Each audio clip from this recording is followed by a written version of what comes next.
Kung ikaw ay isang Gemini at natagpuan mo ang mensaheng ito, huminto ka sandali. Hindi ito random at hindi ito isang pagkakataon lang. May isang bagay sa buhay mo na tahimik na nagbabago kahit hindi mo pa ito lubos na maipaliwanag. Baka nararamdaman mo na matagal ka nang nakatigil sa isang lugar, nag-aantay, nagtatanong, nagdududa kung may magbabago ba talaga. Pero paano kung ang paghinto na ito ay hindi isang pag-aantala? Paano kung ito ay paghahanda? Sa ngayon, ang universo ay unti-unting inaayos ang mga piraso sa likod ng mga eksena, iniaaliin ang isang pinto na hindi mo pa alam na mayroon. At malapit na, magkakaroon ka ng isang desisyon na gagawin, isang desisyon na maaaring magbago ng lahat. Gemini, ang kabanatang ito ng iyong buhay ay maaaring magmukhang magulo, tahimik, o minsan, mabigat. Ginagawa mo ang iyong makakaya upang manatiling malakas habang binubuhat ang mga tanong na tila walang malinaw na sagot. May mga pagkakataon na iniisip mo kung napansin ba ang iyong mga pagsusumikap o kung nakalimutan na ng universo ang mga pangako na dati mong naramdaman ng labis. Pero ang hindi mo nakikita ay kasing halaga ng mga bagay na nakikita mo. Sa likod ng katahimikan, may isang bagay na unti-unting nabubuo. Bawat pagkaantala, bawat hindi inaasahang paghinto, at bawat pagsubok na emosyonal ay humuhubog sa iyo para sa darating.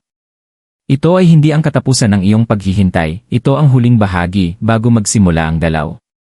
Isang bagong pagkakataon ang paparating, isang pagkakataon na nangangailangan ng kalinawan, tapang, at tiwala. At kapag dumating na ito, maintindihan mo kung bakit kailangan mangyari ang yugtong ito sa ganitong paraan. Ang tahimik na yugtong bago magbago ang lahat. Dati, Gemini, naramdaman mong mas malakas ang buhay. Ang mga desisyon ay dumating agad, ang mga usapan ay dumadaloy ng madali, at ang mga pagkakataon ay parabang dumarating ng walang hirap. Ngunit kamakailan, lahat ay bumagal. Ang mga araw ay nagsimulang maging paulit-ulit, at ang mga gabi ay napuno ng mga pag-isip na hindi mo kayang patahimikin. Maaaring tinanong mo ang iyong sarili kung bakit ang mga bagay na dati ay dumadaloy ng natural ngayon ay tila natigil, naantala, o malayo. Ang tahimik na yugtong ito ay hindi komportable. Sinubok nito ang iyong pasensya at pinagdaanan ang iyong tiwala. Maaaring sinubukan mong maging abala, iwasan ang sarili, o kumbinsihin ang iyong sarili na wala kang pakialam, pero sa kaloob-looban mo, alam mo na may kulang. Hindi dahil nabigo ka, kundi dahil ikaw ay nagbabago. May paraan ng universo na hilahin ang enerhiya pabalik bago ito magbigay daan sa anumang bagong darating. Para sa Gemini, ang paghila pabalik na ito ay tila kakaiba, dahil sanay ka sa galaw, ideya, at koneksyon. Sa panahon ng yugtong ito, tinanong ka na makisama sa hindi tiyak. Harapin ang mga tanong nang hindi minamadali ang mga sagot. Damhin ang mga emosyon nang hindi agad ipinaliwanag. At kahit napakiramdam mo ay walang nangyayari, lahat ay nangyayari sa ilalim ng ibabaw. Ang mga lumang paniniwala ay hinamon. Ang mga lumang takot ay naipakita. Ang mga pattern na hindi na nakikinabang sa iyo ay tahimik na nawawala ang kanilang lakas. Hindi ito parusa. Ito ay pagpapino. Ang katahimikan ay nagtuturo sa iyo ng pagpapasya. Ang paghihintay ay nagtuturo sa iyo ng tiwala. At ang emosyonal na bigat ay nagpapalakas ng mga bahagi sa iyo na malapit ng kailanganin. Nakatayo ka sa gilid ng isang pagbabago kahit na hindi mo pa nakikita ang buong larawan. Ang yugtong ito ay may isang layunin upang ihanda ka na makilala ang pagkakataon kapag ito ay dumating. At malapit na magsisimula ng masira ang katahimikan. Ang mga senyales na halos mong baliwalain. Habang nagpapatuloy ang katahimikan, nagsimulang magpakita ang mga banayad na senyales sa iyong buhay, Gemini, ngunit hindi sila dumating ng malakas. Dumating sila ng tahimik, halos hindi mapansin, hinabi sa mga ordinaryong sandali. Isang paulit-ulit na pag-isip na hindi mo kayang patagilid. Isang pangalan, lugar, o ideya na patuloy na lumilitaw ng walang paliwanag. Mga panaginip na pakiramdam ay hindi pangkaraniwan ang kalinawan, nag-iwan ng mga emosyon na nananatili kahit matapos magising. Sa simula, maaaring iniiwasan mo ang mga sandaling ito bilang walang kabuluhan, sinasabi sa iyong sarili na sobra ka lang mag-isip. Ngunit sa kaloob-looban mo, may naramdaman kang kakaiba. Nagsimula kang mapansin ang mga pattern. Mga usapan na bumabalik sa parehong mensahe. Mga pagkakataon na bigla ang dumating, pagkatapos ay nawala, upang muling bumalik sa ibang anyo. Pati mga pagkaantala ay may kahulugan, ang mga plano ay nauurong, upang magtulak sa iyo patungo sa isang hindi inaasahang bagay. Hindi ito mga pagkakataon lang. Ito ay mga senyales, tahimik na sinusubok kung ikaw ay nakikinig. Bilang isang Gemini, mabilis mag-isip ang iyong isipan, laging naghahanap ng lohika at kalinawan. Ngunit sa pagkakataong ito, hindi ang universo ang nagsasalita sa pamamagitan ng mga katotohanan, nagsasalita ito sa pamamagitan ng intuisyon. Sa pamamagitan ng pakiramdam. Sa mga sandaling hindi pa tumutugma, ngunit pakiramdam ay mahalaga. At dahil hindi ito dumating ng nakabalot sa katiyakan, nagdalawang isip ka. Tinanong mo ang iyong sarili. Nagduda ka kung ikaw lang ba ang nag-imagine ng mga bagay. Ngunit heto ang katotohanan, hindi ang mga senyales na ito ay upang pilitin ka. Ang layunin nila ay gisingin ka. Maingat na ipaalala sa iyo na may isang bagong bagay na papalapit, at ang iyong kamalayan ang magpapasya kung makikilala mo ito kapag dumating na ang tamang oras. Ang universo ay hindi sumisigaw kapag naghahanda ito ng biyaya, bubulong ito. Bawat senyales na iyong napansin, kahit na ang mga duda mo, ay gumagabay sa iyo patungo sa pagkakahanay. Hindi mo namimiss ang pagkakataon. Nagsasanay ka na muling magtiwala sa iyong panloob na kaalaman. At ngayon, habang tumitindi ang iyong kamalayan, ikaw ay mas malapit na kaysa dati sa makitang malinaw ang pinto kapag ito ay tuluyan ng magbukas. Ang pinto ang dahan-dahang nagbubukas. Ngayon, dumating na ang sandali, Gemini. Ang pintuan na iyong hinihintay, ang pintuan na noon ay parang napakalayo, ay unti-unting nagbubukas. Ngunit hindi tulad ng rumaragas ang alon ng excitement na maaaring inisip mo, ang pagkakataong ito ay dumarating ng tahimik, parang sinusubok ang iyong kahandaan. Hindi ito katulad ng mga ibang pagkakataon na dumating ng madali noon. Hindi, iba ito. May katahimikan sa hangin at mararamdaman mo ito. Para bang ang oras ay bumagal at saglit kang napatigil sa iyong lugar. Ito ay isang makapangyarihang sandali sa iyong paglalakbay at mararamdaman mo ang bigat nito. Ang tanong ay, papasok ka ba sa pintuang iyon? O magdadalawang isip ka muli? Nakikita mo, Gemini, ang bagong pagkakataon na ito ay hindi lamang isang pagkakataon para sa tagumpay sa iyong karera o isang bagong simula sa iyong personal na buhay. Ito ay ang universo na iniimbitahan kang pumasok sa isang bagong bersyon ng iyong sarili. Isang bersyon na matagal nang nakatago sa ilalim ng mga takot, duda, at ingay ng araw-araw na buhay. Isang landas na maaaring maghamon sa iyo na iwan ang mga lumang komportableng bagay, ugali, o relasyon na hindi na nakikinabang sa iyong paglago. Para sa marami sa inyo, may isang tinig sa inyong isipan na nagsasabing, handa na ba ako para dito? Maaaring magtangkang mag-overthink, timbangin ang mga pros at cons, at maghanap ng lohikal na paliwanag para sa bawat hakbang. Ngunit tandaan, hindi ito ang sandali para sa lohika.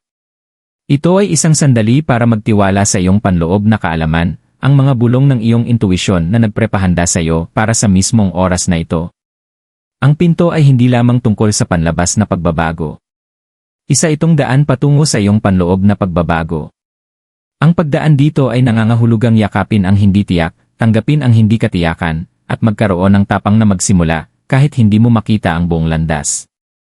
Ngunit malaman mo ito, sa kabila, ang lahat ng iyong pinapangarap, lahat ng iyong hinihintay, ay naghihintay din sa iyo. Ang pagkakataong ito ay iyon ang kunin.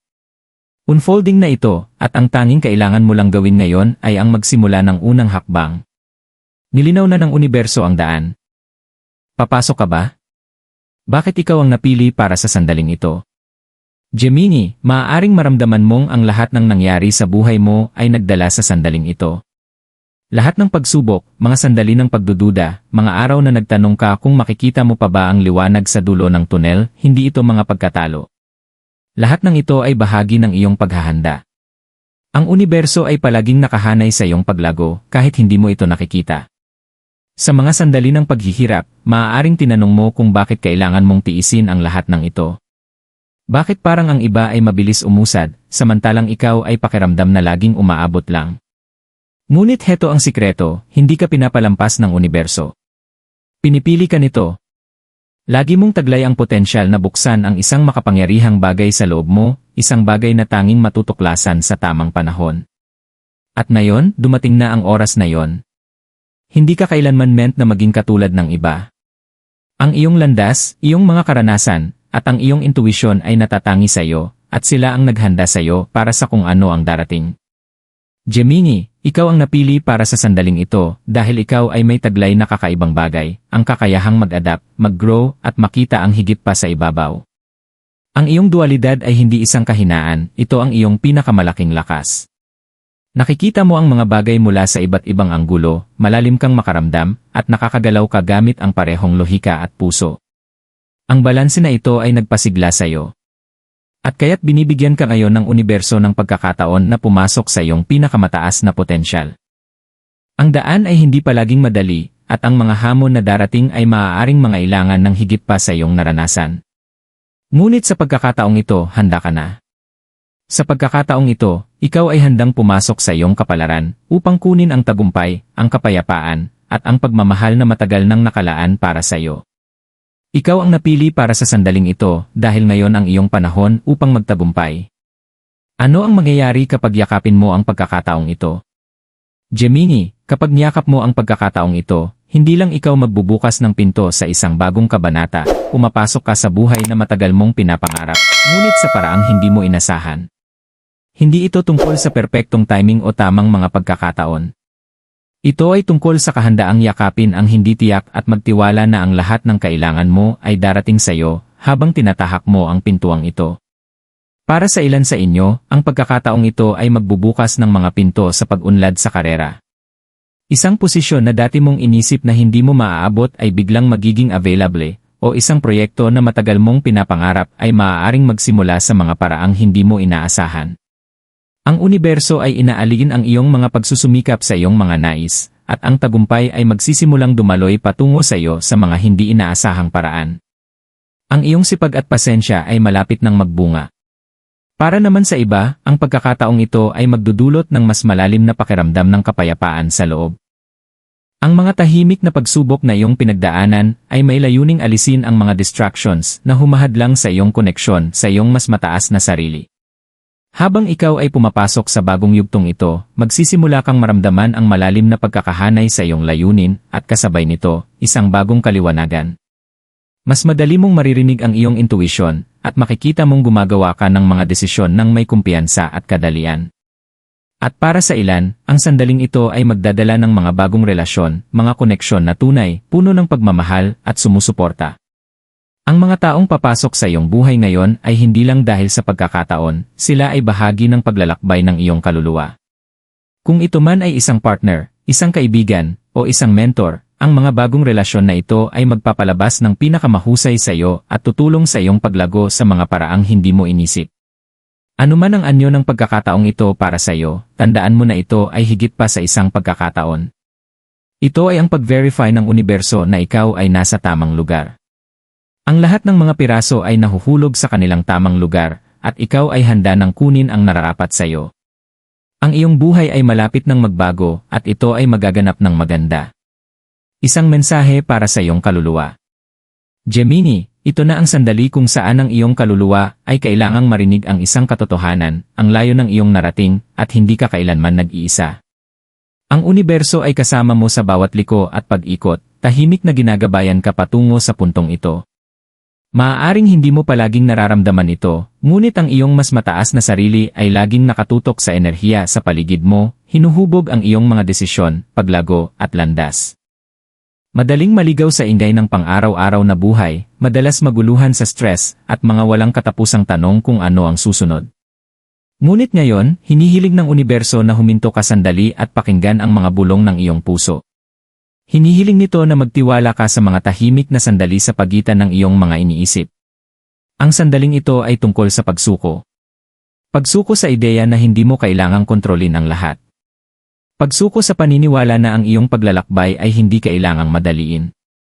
Ang mga sagot na hinahanap mo ay darating sa tamang panahon, ngunit ngayon, ang tanging hinihiling ng universo ay magtungo ka sa unang hakbang at magtiwala na ang landas ay ipapakita habang ikaw ay sumusunod dito. Marami ka ng pinagdaanan, Gemini, at okay lang na minsan ay makaramdam ka ng pag-aalinlangan. Ngunit ang iyong kaluluwa ay alam ang daan.